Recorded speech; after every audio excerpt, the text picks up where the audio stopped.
Bismillahirrahmanirrahim. Assalamualaikum warahmatullahi wabarakatuh. Alhamdulillah, wassalatu wassalamu ala rasulillah wa ala alihi wa sahbihi wa mawalah. Ikhwani fiddin, a'azzakumullah. Kita masuk ke fasal ketiga dari bab kedua ini. Berkata Syekh Shalih Al-Fauzan hafizahullah, taqdimul qarrabin wan nuzura wal hadaya lil muzarat wal quburi wa ta'dhimuha. Takdim, mempersembahkan al-qarrabin, korban-korban, wan nuzur, dan nazar-nazar, wal hadaya, dan hadiah-hadiah, lil muzarat, untuk tempat-tempat ziarah atau tempat-tempat yang diziarahi, yang dianggap keramat, seperti untuk tempat-tempat yang diyakini angker, gua-gua, atau batu-batu tertentu. Seperti di Banten itu ada batu yang memancar air daripadanya, diyakini katanya airnya itu air sambungan dari air Zam-Zam di Mekah. Orang berduyun-duyun datang ke sana dengan keyakinan untuk mengambil air Zam-Zam yang ada di Mekah sana. Katanya air itu bisa menyembuhkan orang sakit.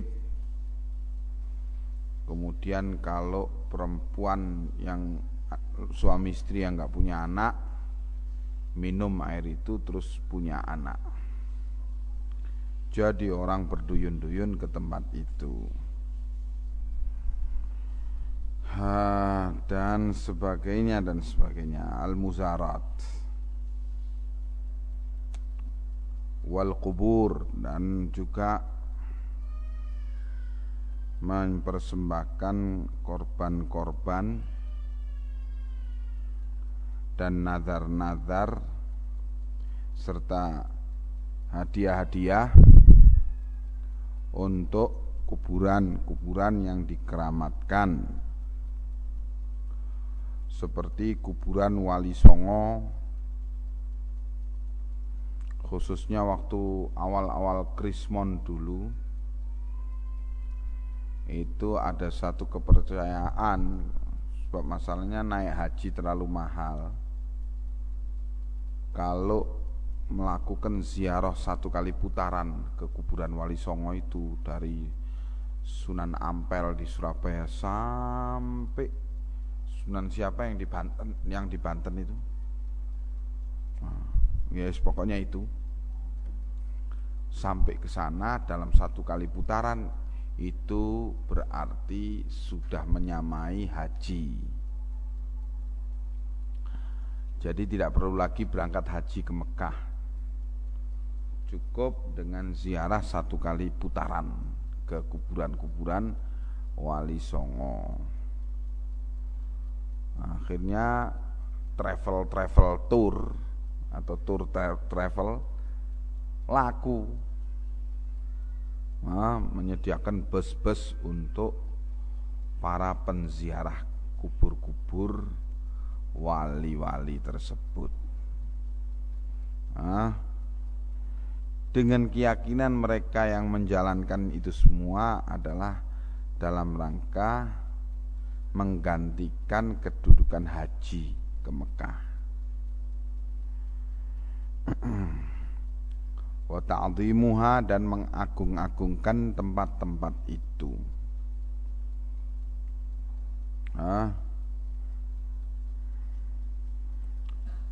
Ini adalah perbuatan-perbuatan syirik yang merusakkan akidah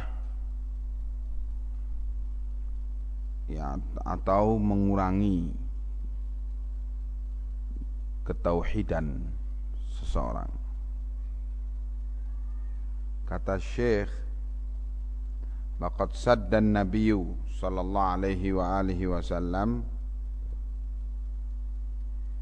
kullat turuq. Sungguh Nabi telah menutup semua jalan-jalan al-mufdiyah ila syirki, yang mengantarkan orang kepada syirik. Wa hadzara minha ghayat at-tahdhiri, dan Nabi memperingatkan dari jalan-jalan itu ghayat at-tahdhir, dengan peringatan yang sangat keras. Wa min dzalika mas'alatul quburi, dan termasuk daripada itu ialah masalah kubur. Faqad wada'a ad-dawabita al-waqiyata, dan sungguh Nabi telah meletakkan dawabit, batasan-batasan, al-waqiyah, yang memberi perlindungan bagi umatnya min ibadatiha, untuk jangan sampai beribadah ke kubur-kubur itu. Wal ghulu fi ashabiha, dan jangan sampai ghulu, melampaui batas, fi ashabiha, di dalam memuliakan penghuni kubur-kubur itu, ya mengkultuskannya atau mengelu-elukannya. Wa min dzalika, dari dawabit,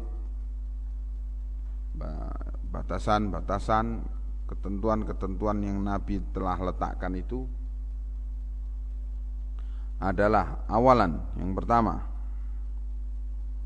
annahu qad hadzara sallallahu alaihi wa alihi wasallam, bahwa Nabi telah memperingatkan minal ghului fil awliya'i was salihin, untuk jangan ghulu, jangan melampaui batas, fil awliya as-salihin was salihin, dalam memuliakan, mengkultuskan para wali-wali,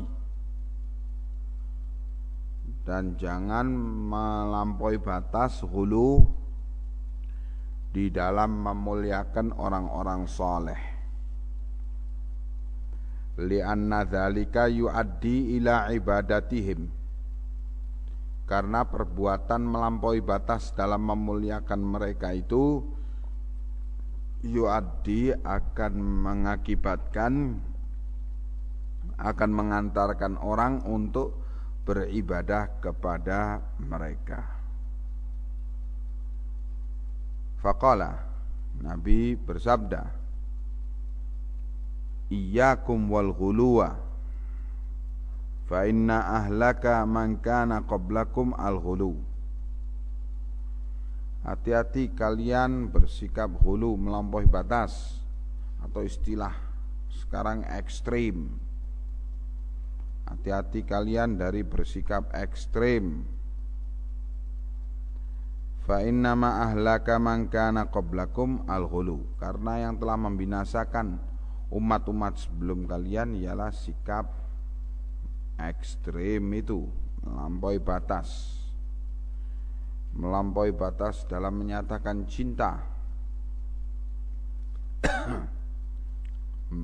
mengkultuskan, melampaui batas di dalam memuliakan. Semua itu telah membinasakan umat-umat sebelum kalian. Siapa umat-umat sebelum kalian? Yaitu Bani Israel, Yahudi dan Nasara. Orang Yahudi melampaui batas dalam memuliakan Uzair, sampai mereka bilang Uzair anak Allah. Mereka binasa dengan itu. Orang Nasara melampaui batas di dalam memuliakan Isa bin Maryam, sehingga mengatakan bahwa Isa bin Maryam anak Allah.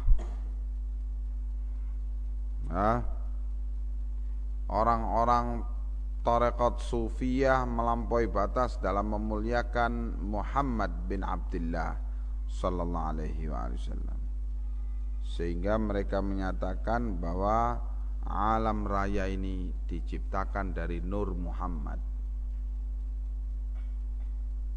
Ini ghulu semua.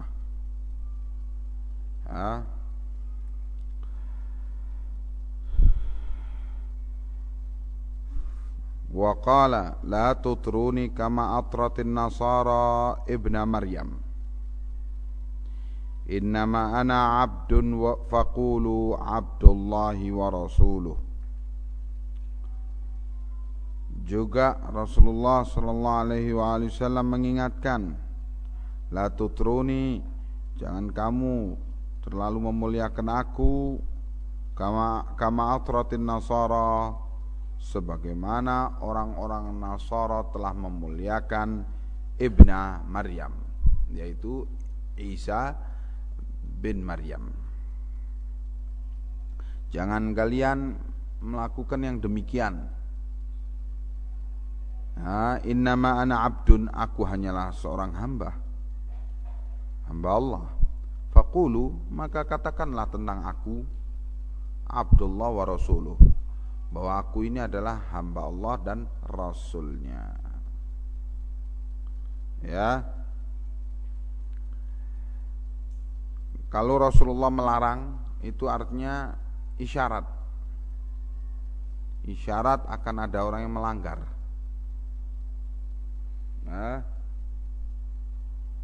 Bahwa dari umat ini akan ada orang yang memuliakan beliau seperti Nasara memuliakan ibna Maryam, mengikuti jejak umat-umat terdahulu, sehingga Rasulullah memberikan peringatan, jangan kalian memuliakan aku. Jadilah pemujaan dan pengkultusan kepada Rasulullah SAW seperti pemujaan dan pengkultusan kepada Isa bin Maryam.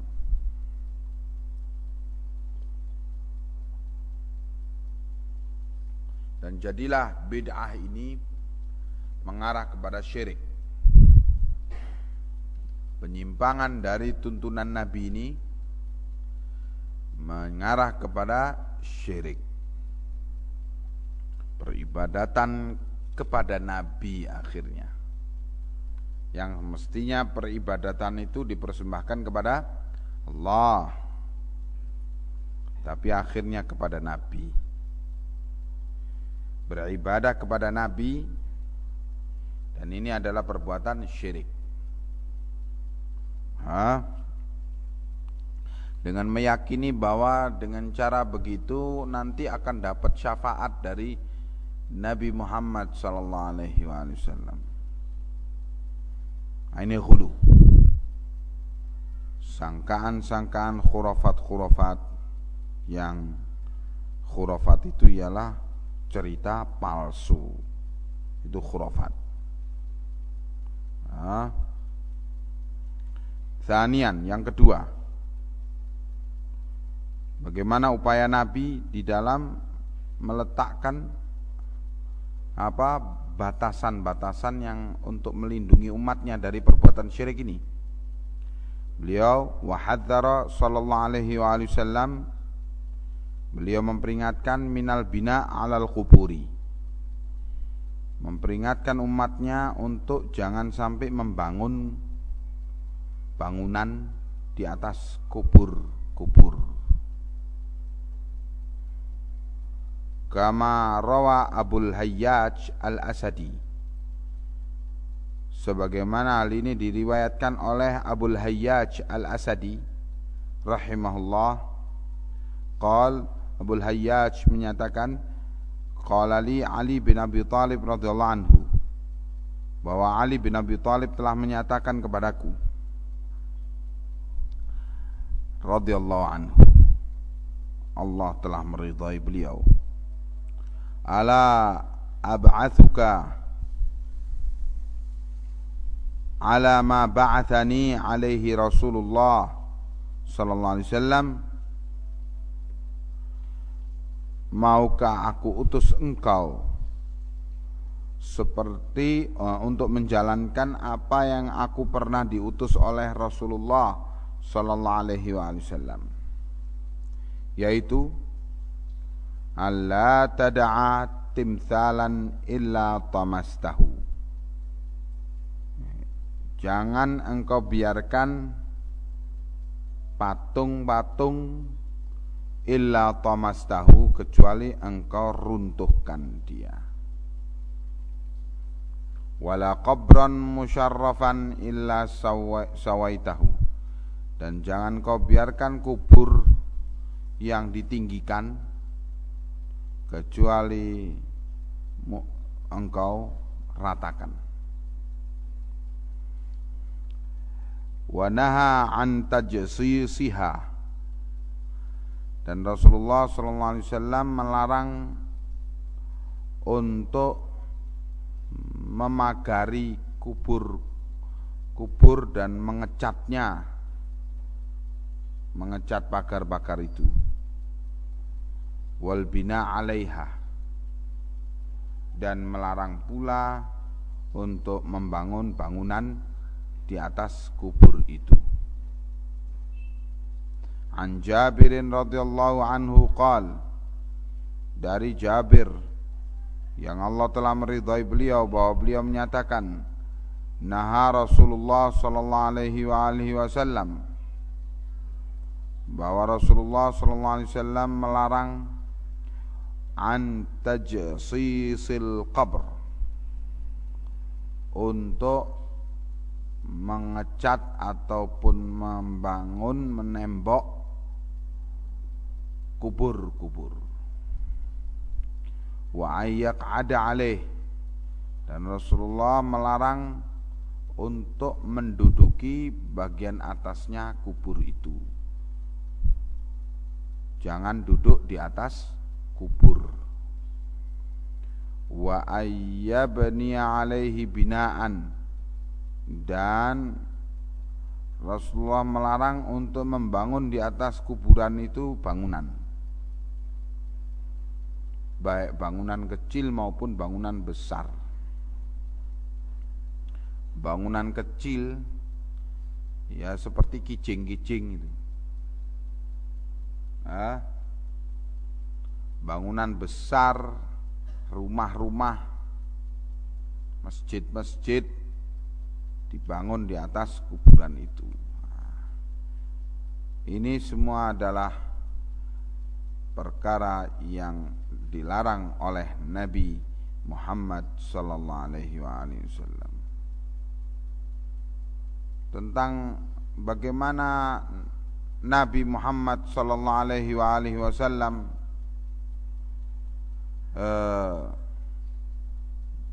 dikubur di kamar beliau. Kenapa Nabi Muhammad sallallahu alaihi wasallam dikubur di kamar beliau? Ya Sahban, belajar Kenapa Nabi Muhammad SAW dikubur di kamar beliau? Karena Rasulullah SAW memberitakan bahwa Nabi itu dikubur di tempat beliau menghembuskan nafas terakhir. Maka beliau ketika menghembuskan nafas terakhir di tempat kamar Aisyah radhiyallahu anha. Nah, yang sekarang ini dikuburkan di sana. Disitulah beliau dikuburkan. Karena wasiat beliau bahwa Nabi itu dikuburkan di tempat di mana dia menghembuskan nafas terakhir. Begitu. Sehingga ketika terjadi perluasan Masjid Nabawi, terkenalah ke arah kamar Aisyah.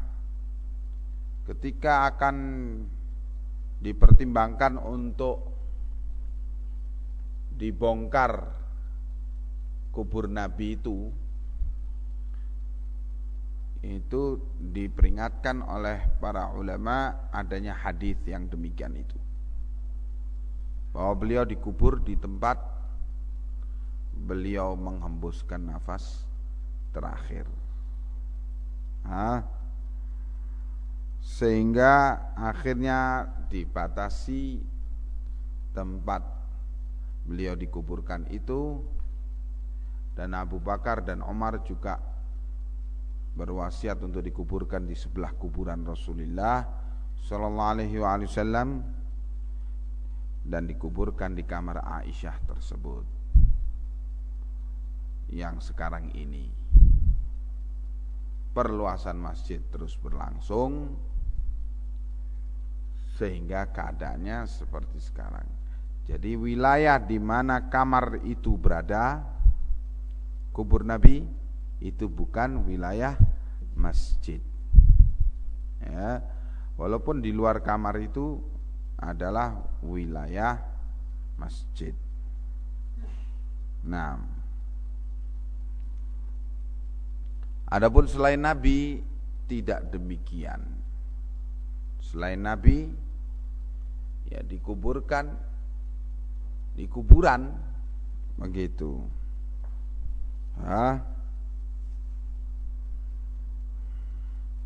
Salisan, yang ketiga,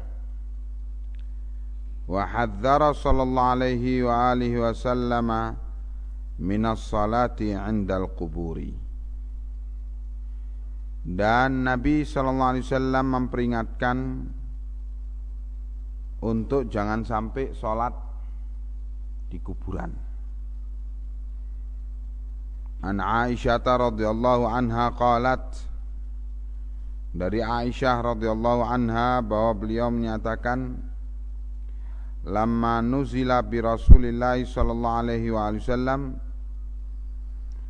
ketika bahwa Rasulullah sallallahu alaihi wasallam mengalami sakit menjelang wafatnya,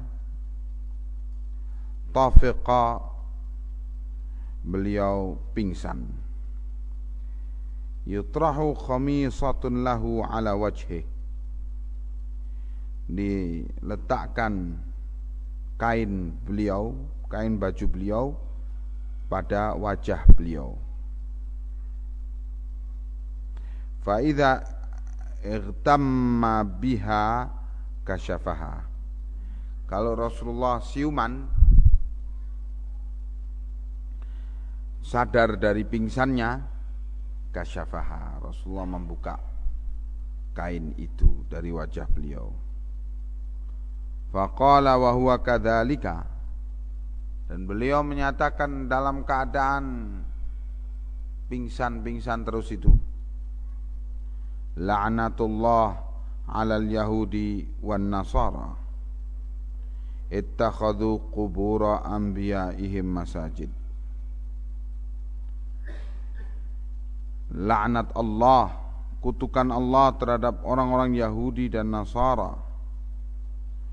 Mereka menjadikan kubur-kubur para nabi mereka sebagai masjid. Yuhadziru ma sana'u. Beliau sallallahu alaihi wasallam, kata Aisyah, yuhadzir, memperingatkan, ma sana'u, apa yang mereka telah perbuat. Walaula dzalika, kalaulah tidak karena kekhawatiran yang demikian itu, kekhawatiran bahwa kubur beliau itu dijadikan masjid, abraza qabrahu, niscaya kubur Nabi akan ditampakkannya, ini tidak ditutupi oleh tembok-tembok kamar itu.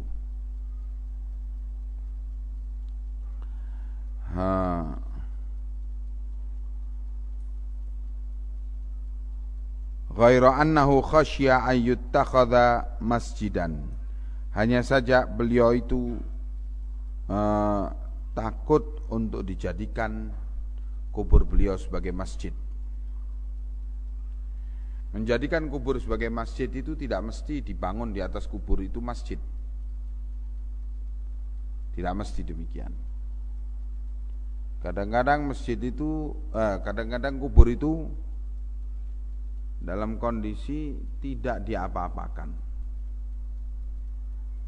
tetap seperti kuburan biasa, tetapi diperlakukan sebagai masjid, yaitu orang berduyun-duyun beribadah di situ dan merasa yakin bahwa beribadah di situ lebih mulia daripada kalau beribadah di tempat lain. Nah, ini sudah menjadikan kubur itu sebagai masjid.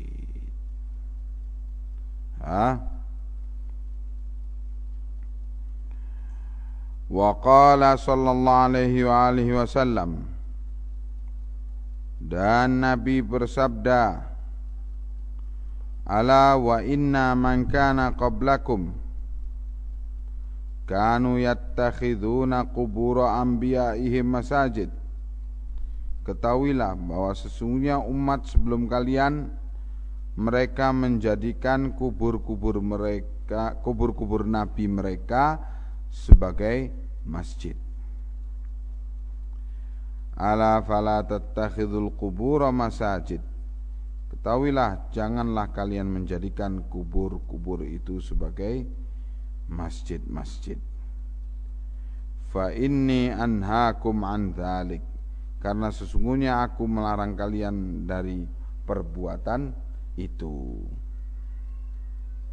Kata Syekh Shalih Al-Fauzan, wattikhadhuha masajid, ma'nahu, dan menjadikan kuburan-kuburan itu sebagai masjid, maknanya ialah as-salatu indaha, mengerjakan salat di kubur-kubur itu.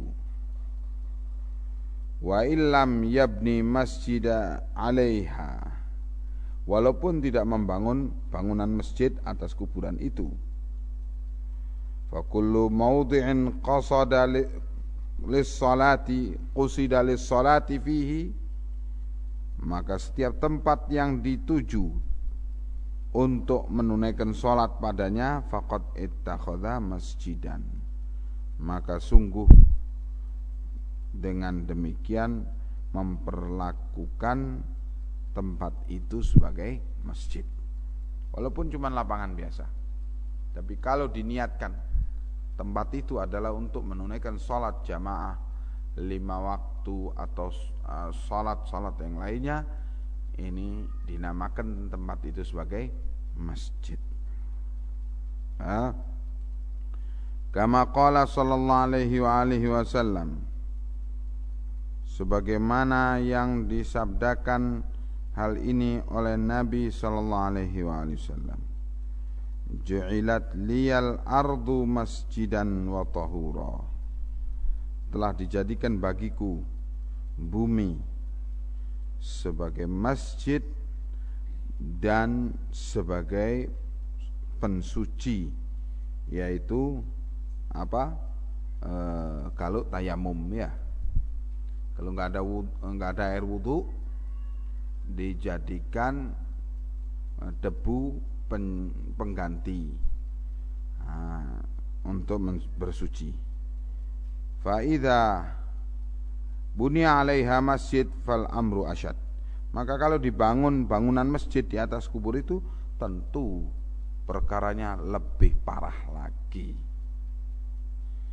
Tidak membangun apa-apa di kuburan itu, tetapi memperlakukan kuburan itu sebagai masjid, orang menunaikan ibadah padanya, itu sudah dilarang. Nah, begitulah Rasulullah SAW mencegah dengan 3 ketentuan yang disebutkan ini, mencegah pintu syirik melalui kuburan atau pengkeramatan, pemuliaan kuburan-kuburan itu.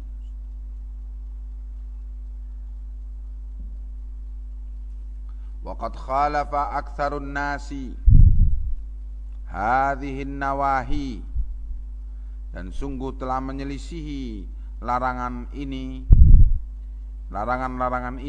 mayoritas kaum muslimin, aktsarun nas, mayoritas kaum muslimin. Wartakabu ma hadzara minhu an-nabiy sallallahu alaihi wasallam, dan mereka melanggar apa yang telah diperingatkan daripadanya oleh Nabi sallallahu alaihi wasallam. Fa waqa'u bisababi dzalika fi syirkil akbari, sehingga mereka pun waqa'u, terjatuh, bisababi dzalik, dengan sebab itu mereka terjatuh fi syirkil akbari, pada syirik akbar. Berarti apa? Keluar dari Islam dengan itu. Fa banau 'alal quburi masajida, maka mereka pun membangun di atas kubur-kubur itu masjid-masjid. Wa adrihata, dan pusara-pusara, kicing-kicing, ya. Wa maqamat, dan membangun pula di atas kubur itu makom-makom, tempat orang berdiri dengan penuh khidmat menjalankan ibadah padanya. Wa ja'aluha mazarat tumarisu 'indaha kulla anwa'i syirkil akbari, dan mereka menjadikan kubur-kubur itu sebagai mazarat, sebagai tempat yang diziarahi. Tumaris 'indaha, dibangkitkan di tempat-tempat kubur itu kulla anwa'i syirkil akbar, segenap macam-macam perbuatan syirik akbar dilakukan padanya. Ialah minadzabhi laha, menyembelih sembelihan korban untuk kubur itu, terutama dalam acara-acara haul, ya, haul Habib Fulan, haul Habib Fulan, ya, atau haul Kiai Fulan, haul Kiai Fulan.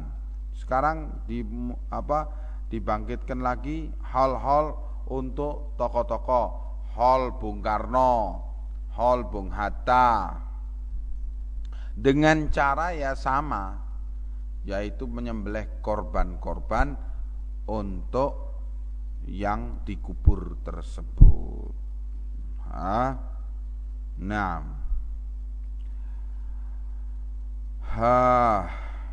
Yang semuanya itu adalah syirik akbar. Wa du'a ashabiha, dan juga berdoa kepada penghuni kubur itu, minta kepada penghuni kubur itu, minta jodoh, minta rezeki, minta barokah, ya, dan sebagainya. Wal istighatsata bihim, dan istighatha minta tolong kalau ada musibah keluarga, musibah masyarakat, maka datanglah mereka melakukan istighatsah, acara istighatsah di kubur tersebut. Wasarfin nuzuri lahum, dan mempersembahkan nazar-nazar untuk kubur-kubur itu, wa ghairi dzalika, dan yang lain daripada itu. Qala al-allama Ibnu al-Qayyim al-Jauziyah rahimahullah, berkata al-allamah Ibnu al-Qayyim, semoga Allah merahmatinya, wa man jama'a baina sunnati Rasulillah sallallahu alaihi wasallam fil quburi, dan barang siapa yang mengumpulkan sunnah Rasulullah sallallahu alaihi wasallam dalam perkara kuburan, wa ma amara bihi wa naha anhu, dan apa yang Rasulullah perintahkan dan apa yang Rasulullah larangkan, wa makana alaihi ashabuhu, dan apa yang para sahabatnya menjalankan perbuatan itu, dikumpulkan, wa baina ma alaihi aktsarun nasil yaum, dikumpulkan, disejajarkan dengan apa yang kebanyakan orang pada hari ini menjalankannya, yaitu ra'a ahaduhuma mudadan lil akhar munaqidan lahu, maka niscaya bila dia kumpulkan antara apa yang diperintah, apa yang dilarang oleh Nabi tentang kubur itu, apa yang dilakukan oleh para sahabat Nabi tentang kubur itu,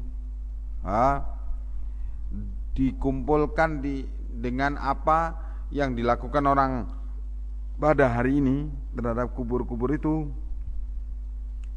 maka dia ro'a, akan melihat ahaduhuma mudadan lil akhar, ya, dia akan melihat salah satunya bertentangan dengan yang lainnya, ya, yaitu apa yang dilakukan oleh Nabi dan sahabatnya terhadap kubur akan sangat bertentangan dengan apa yang dilakukan kebanyakan kaum muslimin sekarang ini. Munaqidan lahu, sangat bertentangan dengannya, bihaitsu la yajtami'ani abadan, di mana dari sisi akhlak adab dari yang diajarkan oleh Nabi terhadap kuburan itu tidak bisa dikumpulkan, disatukan dengan perbuatan orang-orang, mayoritas orang-orang sekarang dalam hal kubur. Iya. Fanaha Rasulullah sallallahu alaihi wasallam 'anis salati ilal quburi wa haula'i yusalluna 'indaha. Rasulullah melarang orang untuk salat menghadap ke kubur, tetapi kebanyakan orang bahkan salat di kubur itu. Wa naha 'an ittikhadhiha masajid wa haula'i yabnuna 'alaihal masajid wa yusammunaha masyahid. Rasulullah melarang orang untuk menjadikan kubur-kubur itu sebagai masjid-masjid, tetapi kebanyakan kaum muslimin membangun di atas kubur-kubur itu masjid-masjid, dan mereka menamakan tempat-tempat yang dibangun masjid, kubur-kubur yang dibangun masjid padanya itu ialah dikatakan masyahid, masyhad. Nah, mudahatan li buyutillah, persis menyerupai rumah Allah, menyerupai masjid Allah. Ya, bangunannya persis seperti masjid, tapi ternyata kuburan di dalamnya. Wa naha an iqadis suruj 'alaiha wa haula'i yuqifuna al-wuqufa 'ala iqadil qanadil 'alaiha. Rasulullah melarang orang untuk menyalakan iqadis suruj, menyalakan lampu-lampu minyak, menyalakan lampu-lampu pada kuburan itu, tetapi haula, kebanyakan kaum muslimin, mereka itu yuqifuna al-wuquf, mewakafkan barang-barang wakaf untuk menyalakan lampu-lampu itu pada kubur-kubur tersebut, mengeluarkan dana yang diyakini sebagai dana sodakoh wakaf untuk menyalakan kubur-kubur itu, untuk menerangi kubur-kubur itu. Wa nahaan tuttakhadh idan wa haula'i yattakhidunaha a'yadan wa manasik. Rasulullah melarang kaum muslimin untuk menjadikan kuburan itu sebagai id, sebagai tempat berkumpul. Ya, wa haula'i, tetapi mereka kebanyakan muslimin yattakhidunaha a'yadan wa manasik. Mereka menjadikan kuburan-kuburan itu sebagai tempat berkumpul, peringatan-peringatan, hal-hal, tiap tahunnya jelas hal. Kemudian ada lagi acara-acara lain, wa manasik. Manasik, ya ini cara-cara tertentu dalam beribadah, tawaf di kuburan itu. Seperti kuburan Al-Kaf yang ada di Surabaya, di Ampel sana. Itu tawaf di kuburan itu orang. Nah, dan juga seperti kuburan Bilfaqih di Malang sana. Itu tawaf setiap pagi. Pagi saat syuruk terbitnya matahari itu dia lakukan tawaf di kuburan itu, manasik tertentu dengan cara tertentu, dengan membaca bacaan tertentu, membaca bait-bait syair puji-pujian kepada Syekh Abdul Qadir Bilfaqih yang ada di kuburan, yang dikubur di situ. Dan sekarang anaknya Abdul Qadir Bilfaqih, Ad-Dajjal Al-La'in Abdullah Bilfaqih, yang dikuburkan di sebelahnya. Nah itu menjadi sumber rezeki bagi keluarganya. Seperti kuburan Bauzir yang ada di Banyuwangi sana. La ilaha illallah, orang tawaf padanya dan orang minta doa kepadanya. Padahal tahu kamu yang dikuburnya itu orang gila yang biasa makan dari sisa-sisa makanan yang di sampah-sampah itu, tapi diyakini wali karena mempunyai keanehan-keanehan. Jadi gilanya itu dianggap wali. Aduh. Memang begitulah umat. La haula wala quwata illa billah.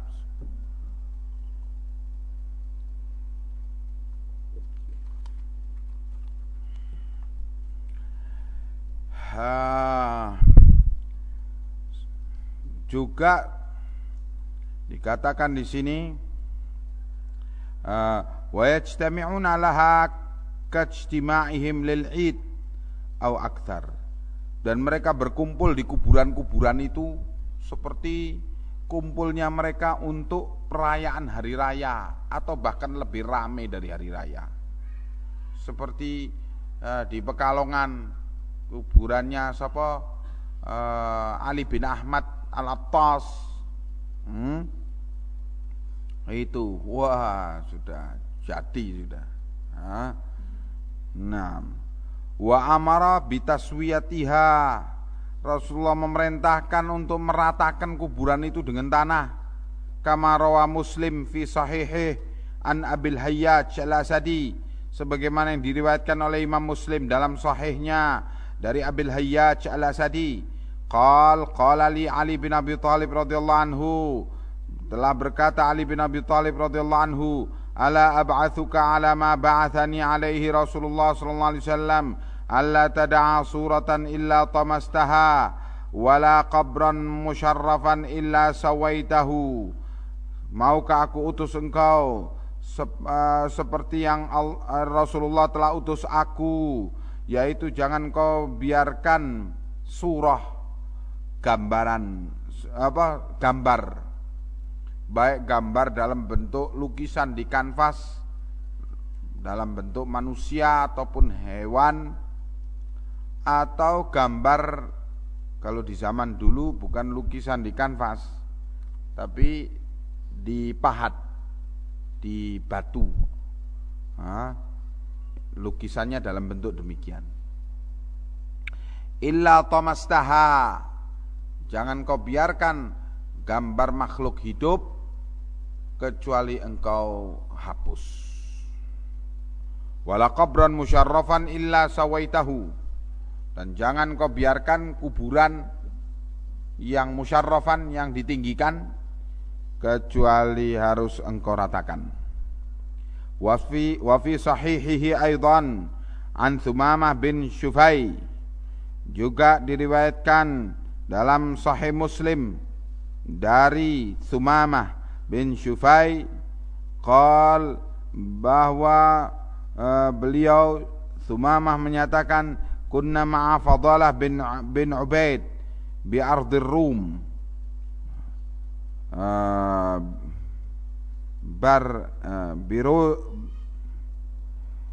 Birodis, bahwa kami pernah bersama Fadalah bin Ubaid di wilayah tanah Romawi, di daerah namanya Rhodes. Fatufiya sahibun lana, maka waktu itu meninggallah teman kami. Fa'amara Fadalah biqabrihi fasuwiya, maka Fadalah memerintahkan kepada kubur teman kami itu untuk diratakan dengan tanah. Tsumma qala, kemudian Fadalah menyatakan, sami'tu Rasulullah sallallahu alaihi wasallam ya'muru bitaswiyatiha, aku mendengar Rasulullah sallallahu alaihi wasallam memerintahkan untuk diratakannya kuburan itu dengan tanah. Ini perintah Rasul. Tetapi bagaimana keadaan masyarakat kita? Wahaula, tetapi kebanyakan orang yubalighuna fi mukhalafati hadainil haditsaini, mereka melampaui batas dalam menyelisihi dua hadis tersebut. Wa yarfa'unaha 'anil ardi, dan mereka bahkan meninggikan kuburan itu dari tanah, kal baiti, seperti rumah. Wa ya'qiduna 'alaihal qubab, dan mereka meletakkan pula di atas kuburan-kuburan itu kubbah-kubbah seperti keadaan masjid. Ila anqal, sampai kata Ibnu Qayyim menyatakan, fandur, coba, setelah menguraikan berbagai pelanggaran-pelanggaran itu, Ibnu Qayyim menyatakan, fandur, coba kamu lihat, ila hadat tabayun al-azim, coba kamu lihat at-tabayun, perbedaan azim yang sangat besar, bainama syara'ahu Rasulullah sallallahu alaihi wasallam, dengan apa yang Rasulullah telah syariatkan, wa qasadahu minan nahyi, dan apa yang Rasulullah maukan daripada larangan, amma taqaddama dzikruhu fil qubur, dari apa yang telah disebutkan dalam perkara kubur, wa bainama syara'ahu haula'i wa qasaduh, dibandingkan dengan apa yang mereka keumuman muslimin mensyariatkannya dan menujukannya. Coba kamu lihat perbedaan yang sangat jauh. Wala raiba, dan tidak ada keraguan, anna fi dzalika minal mafasidi, bahwa pada fenomena itu semua minal mafasid, ada kerusakan. Ma yu'jizul abdu an hasrih, yang saking banyaknya kerusakan itu sampai hamba Allah tidak mampu untuk membatasi seberapa luas kerusakan itu, saking luasnya. Tsumma akhadha yadhkuru tilkal mafasid, kemudian Ibnu Qayyim menyebutkan beberapa kerusakan-kerusakan yang terjadi. Ila anqal, sehingga Ibnu Qayyim menyatakan, wa minha, dan termasuk dari kerusakan yang terjadi ialah annalladzi syara'ahu an-nabiy sallallahu alaihi wasallam 'inda ziyaratil qubur, bahwasanya apa yang disyariatkan oleh Nabi dalam kaitannya dengan ziyaratil qubur, innama huwa tudzakkirul akhirah, adalah tujuannya apa? Untuk mengingatkan orang kepada akhirat, bahwa dia bakal mati. Wal ihsan ilal mazur biddu'a lahu, dan tujuannya pula dalam hal ziarah kubur ialah berbuat baik ilal mazur, kepada yang diziarahi. Siapa yang diziarahi? Penghuni kubur itu. Apa perbuatan baik kepada penghuni kubur itu? Biddu'a lahu wattarahumi alaih wal istighfari wa su'alil afiyati lahu, yaitu mendoakan kebaikan bagi si mati, wattarahum alaih, dan mendoakan rahmat atas si mati, wal istighfar, dan mendoakan memohonkan ampunan, wa su'alil afiyah, dan memohonkan kepada Allah al-afiyah, pemaafan, lahu, bagi si mati. Itu tujuannya ziarah kubur yang dituntunkan oleh Nabi. Tetapi bagaimana?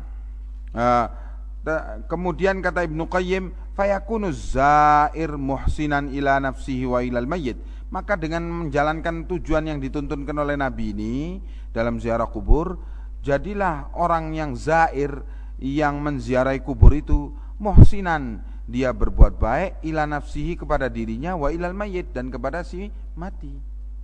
Ya,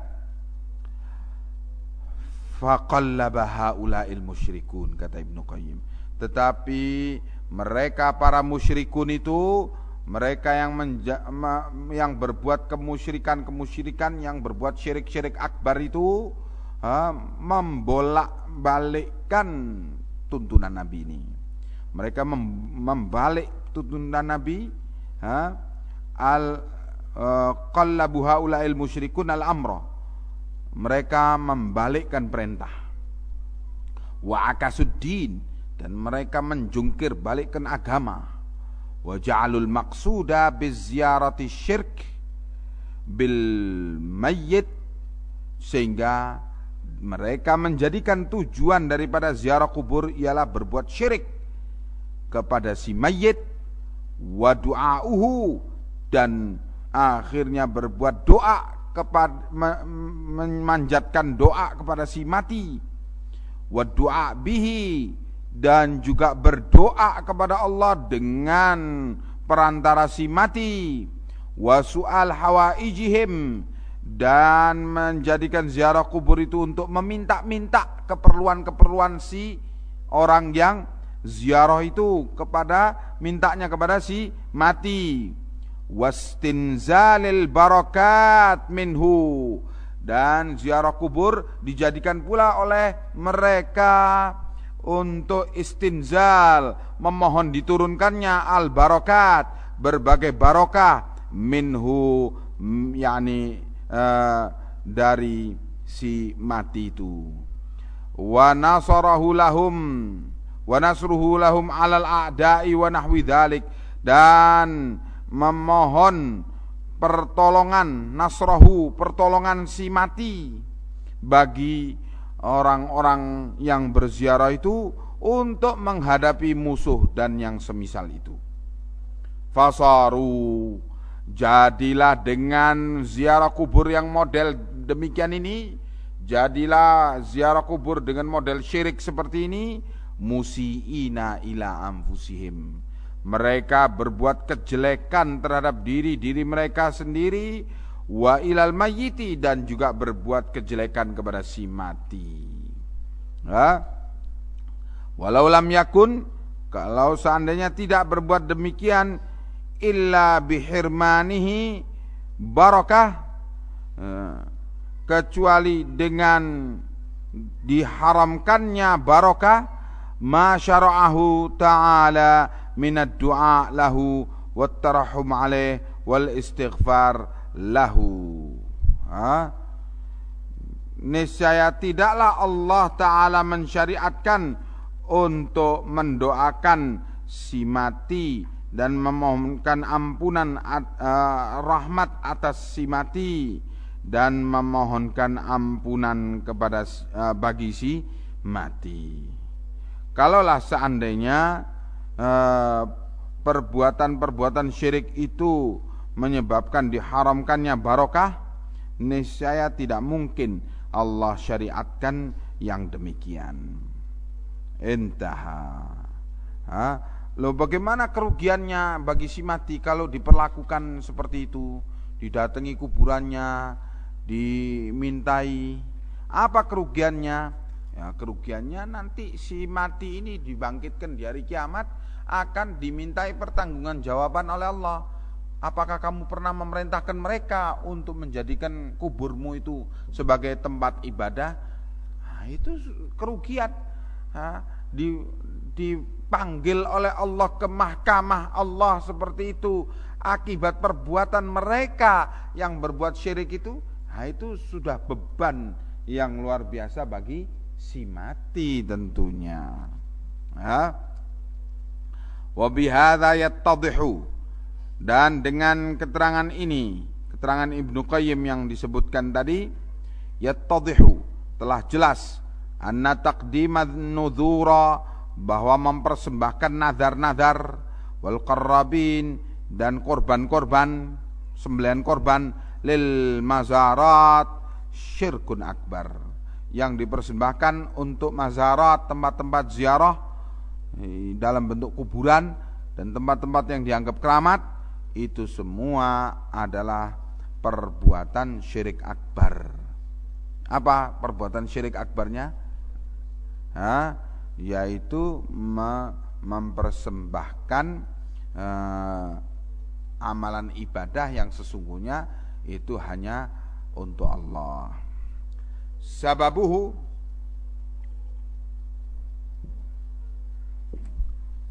kenapa kok terjadi penyimpangan-penyimpangan ini? Kenapa terjadi perbuatan syirik ini? Mukhalafata hadjin Nabi sallallahu alaihi wasallam, ialah karena menyimpang, menyelisihi bimbingan Nabi fil halatil lati yajibu an takuna 'alaiha al-qubur. Menyelisihi tuntunan Nabi fil halah, dalam perkara keadaan yang mestinya yajibu an takuna 'alaiha al-qubur, yang mestinya harus ditunaikan atasnya, atas kubur-kubur itu, ya. Menyelisih tuntunan Nabi dalam merawat kubur-kubur itu, sehingga akhirnya terjatuh kepada perbuatan kemusyrikan tadi. Bagaimana sikap penyelisiannya? Yaitu min adamil bina 'alaiha, ya, dengan tidak tuntunan Nabi apa? Yaitu tidak membangun bangunan apapun atasnya, atas kubur itu. Wa iqamatil masajid 'alaiha, dan tidak membangun masjid-masjid di atas kubur itu.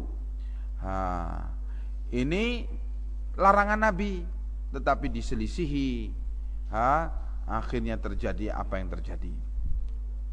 Li'annaha lamma buniyat 'alaihal qubbabu, karena ketika dibangun di atas kubur-kubur itu al-qubbab, kubah-kubah, ya, wa uqimat haulahal masajid, dan dibangun di sekitar kubur-kubur itu masjid-masjid, wal mazarat, dan dibangun tempat-tempat ziarah, dhannal juhalu, maka orang-orang jahil akan menyangka annal madfunin fiha yanfa'un au yadurrun.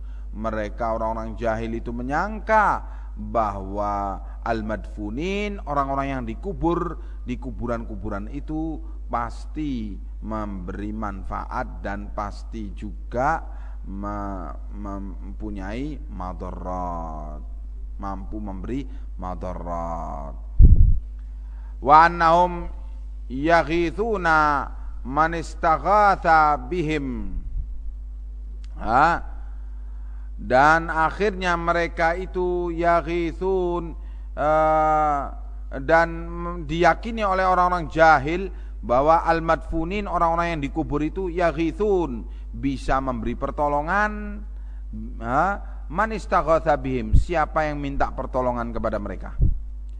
Wa yaqduna hawaija man iltaja'a ilaihim, dan akhirnya orang-orang jahil itu meyakini bahwa al-madfunin, orang-orang yang dikubur di situ mempunyai kemampuan yaqdun, menunaikan hawaij, keperluan-keperluan, manil taja'a ilaihim, siapa yang minta berlindung kepada mereka.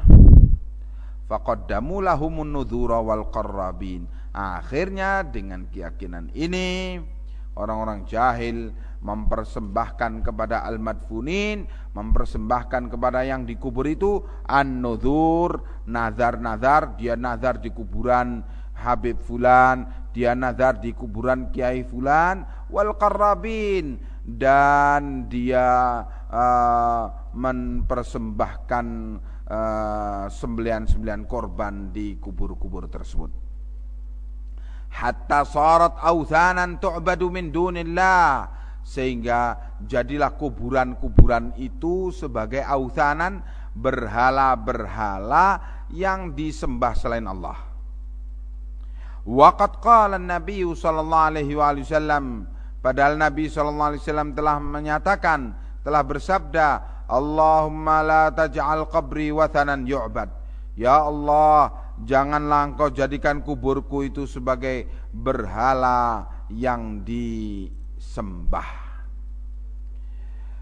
Kata Syekh Saleh, wa ma da'a bihadza du'ai, dan Nabi tidaklah berdoa dengan doa ini illa li'annahu sayahsulu syai'un min dzalika fi ghairi qabrihi sallallahu alaihi wasallam, karena tidaklah Nabi berdoa seperti itu kecuali karena beliau yakin akan yahsulu syai' min dzalik, akan terjadi sebagian daripada perbuatan itu fi ghairi qabrihi sallallahu alaihi wasallam, di selain kubur beliau.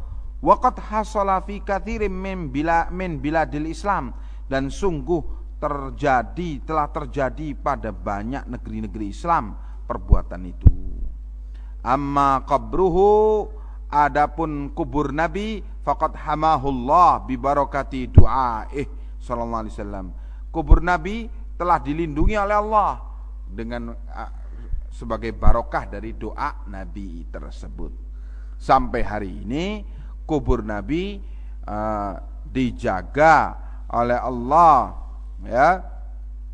Ketika pemerintah Al-Saud menyatakan larangan berbuat syirik, menyatakan larangan untuk meninggikan kuburan-kuburan, menyatakan larangan untuk membuat bangunan-bangunan di atas kuburan, ya. Dan akhirnya kubur Nabi itu dijaga oleh para penjaga hayat amar ma'ruf nahi mungkar, dan setiap ada upaya untuk mengambil barokah atau meminta barokah dari kubur Nabi selalu dilarang dan diusir. Allah Subhanahu wa taala memang melindungi kubur Nabi itu dari perbuatan syirik-syirik itu karena barokah doa Nabi. Wa in kana qad yahsulu fi masjidihi syai'un minal mukhalafat. Ini kepada mereka yang tanya tentang masjid Nabi, mana Zaki? Naam. Walaupun kata Syekh Saleh Al-Fauzan, Dan Syekh Shalih Al-Fauzan ini adalah anggota Hayat Kibarul Ulama As-Saudiyah, organisasi kumpulan para ulama-ulama besar di Saudi yang sekarang dipimpin oleh Syekh Abdul Aziz Al-Syekh, cucunya Syekh Muhammad bin Abdul Wahhab. Wa in kana qad yahsulu fi masjidihi, walaupun memang telah terjadi di masjid Nabi syai'un minal mukhalafat, ya, dari perkara-perkara penyimpangan-penyimpangan, min ba'dil juhali, dari sebagian orang-orang jahil, awil khurafiyin, atau ahli-ahli khurafat, lakinnahum la yaqdiruna 'alal wusul ila qabrihi sallallahu alaihi wasallam. Tetapi mereka yang membuat penyimpangan-penyimpangan di masjid Nabi itu tidak bisa sampai ke kubur Nabi. Ya, li'anna qabrahu fi baitihi wa laisa fil masjid. Karena kuburan Nabi itu di rumah beliau, di kamar Aisyah. Wa laisa fil masjid, dan tidaklah kubur Nabi itu di masjid. Wa huwa mahutun bil judran, dan kubur Nabi itu dikelilingi dengan tembok yang membatasi antara masjid dan kubur tersebut atau kamar tersebut. Kama qala al-Allamah Ibnul Qayyim rahimahullah fi Nuniyatih, sebagaimana yang dinyatakan hal ini oleh Al-Allamah Ibnul Qayyim rahimahullah dalam kitab Nuniyah beliau, Syafiyah Kafiyah, kitab kumpulan bait-bait syair Ibnul Qayyim, terdiri dari 1000 bait, yang seluruh bait syairnya selalu berakhir dengan nun, huruf nun, yang isinya ialah menerangkan tentang prinsip-prinsip ahlu sunnah wal jamaah dari awal sampai akhir, dalam 1000 bait. Namanya Nuniyah Ibnu Qayyim, atau nama lain Ibnu Qayyim menamakannya Kafiyah Syafiyah. Nah, kata Ibnu Qayyim di antara bait-bait itu, fastajaba rabbul alamin du'aahu wa ahatahu bithalathatil judrani. Nah, huruf nun berakhir dengan huruf nun ini. Maka Rabbul Alamin telah istajabah, telah mengabulkan doa Nabi, wa ahatahu, sehingga kubur beliau itu dikelilingi bithalathatil judrani, dengan 3 tembok, yaitu pada kamarnya itu. Masya Allah. Ini ada beberapa atau setumpuk pertanyaan. Jangan ditambah lagi artinya. Kata penanya, Allah itu berada di mana? Jawabannya ialah seperti yang diberitakan oleh Allah tentang dirinya, Ar-Rahmanu 'alal arsy istawa. Allah yang Maha Pengasih berada di atas arsy. Kalau ditanya lagi, arsy itu di mana? Jawabannya ialah firman Allah Ta'ala, wa kana arsyuhu 'alal ma'i, dan arsy-nya Allah itu terletak di atas air. Air yang dimaksud di mana? Jawabannya ialah seperti yang diberitakan oleh Nabi Muhammad SAW, bahwa di atas langit ketujuh itu, jaraknya antara langit ketujuh dengan air itu seperti jaraknya antara bumi dengan langit dunia, di mana di atas itu ada air yang dari dasar sampai ke permukaannya itu seperti antara bumi dengan langit pula. Di atas air itu Allah meletakkan arsy-Nya, Di atas arsy itu Allah meletakkan kursinya, yang kursinya itu diberitakan oleh Allah, wasi'a kursiyuhus samawati wal ard. Dan kursi Allah itu luasnya meliputi seluruh langit yang 7 plus bumi. Besarnya bandingannya kursi dengan arsy Allah itu diberitakan oleh Nabi bahwa langit yang 7 ini dikumpulkan jadi 1 plus bumi, kalau diletakkan di kursi Allah seperti gelang tangan diletakkan di padang pasir. Bandingannya kursi dengan arsy Allah itu, kata Nabi, seperti gelang tangan itu, yaitu kursi tersebut yang diletakkan di atas padang pasir. Nah, di atas kursi itulah Allah berada. Loh, bagaimana beradanya? Ada orang yang bertanya kepada Imam Malik di majelis beliau, kaifa istiwa'u, bagaimana Allah berada di atas langit itu? Maka Imam Malik menunduk dan berkeringat dengan pertanyaan itu, kemudian menaikkan kepalanya. Kemudian Imam Malik menyatakan, al-kaifu ma'lumun al-istiwa'u ma'lumun wal kaifu majhulun was-su'alu anhu bid'ah akhriju hadzal mubtadi'. Kata beliau bahwa istiwa itu, pengertian istiwa itu secara bahasa maklum telah diketahui, yaitu berada di atas. Wal kaifu majhul, dan menanyakan bagaimana Allah beristiwa, berada di atas arsy-Nya itu majhul, tidak diketahui karena tidak diberitakan oleh Allah kepada kita. Was-su'alu anhu bid'ah, dan menanyakan, mempertanyakan bagaimana Allah berada di atas arsy-Nya itu adalah perbuatan bid'ah. Usirlah ahli bid'ah ini, diusir. Ya. Karena memang tidak bisa sifat Allah itu disejajarkan, disebandingkan dengan apapun yang lainnya. Laisa kamitslihi syai'un, tidak serupa dengan Allah apapun. Bagaimana Allah berada di atas arsy-Nya tidak bisa diserupakan dengan apapun dari makhluknya. Ya.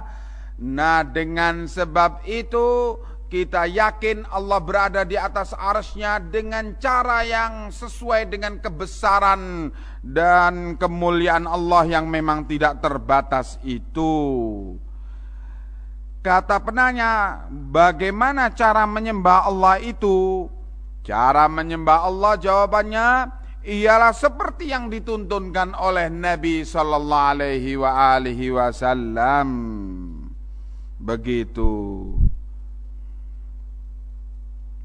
Kata penanya, apa yang dimaksud dengan Allah lebih dekat dari urat leher dan Allah berada di mana hambanya berada? Yaitu sebagaimana yang diberitakan oleh Rasul sallallahu alaihi wasallam, ialah ilmu Allah, di mana ilmu Allah meliputi seluruh hambanya, sampai pun tidak ada satu celah pun dari hamba itu yang luput dari ilmu Allah, sampai akhirnya dikatakan oleh Allah bahwa Allah lebih mengerti tentang hambanya itu karena ilmunya lebih dekat kepadanya daripada urat lehernya, sehingga hamba itu tidak bisa terlepas sama sekali dari liputan ilmu Allah. Dan Allah, wa huwa ma'akum aina ma kuntum, Allah berada bersama kalian dimanapun kalian berada. Yakni di sini ialah ma'iyah ammah, kebersamaan Allah dengan hambanya dalam arti umum, yaitu ilmu Allah selalu menyertai hambanya, sehingga hamba itu bersembunyi dimanapun tidak akan lepas dari ilmu Allah. Ya, naam. Sudah lewat jam 5-nya. Kata penanya, apa yang harus dilakukan bila terbersit rasa riya atau sombong di hati? Berta'awudlah kamu kepada Allah, minta perlindungan kepada Allah.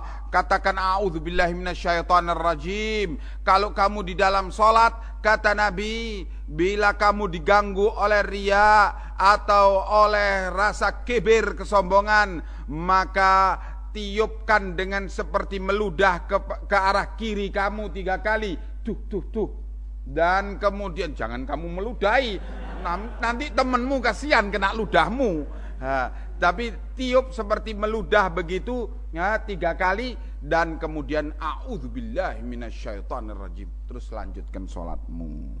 Begitu yang dituntunkan oleh sunnah Nabi di dalam menghindarkan dan menolak bisikan-bisikan yang ada di dalam hati oleh syaitan. Wallahu a'lamu bissawab. Wassalamualaikum warahmatullahi wabarakatuh.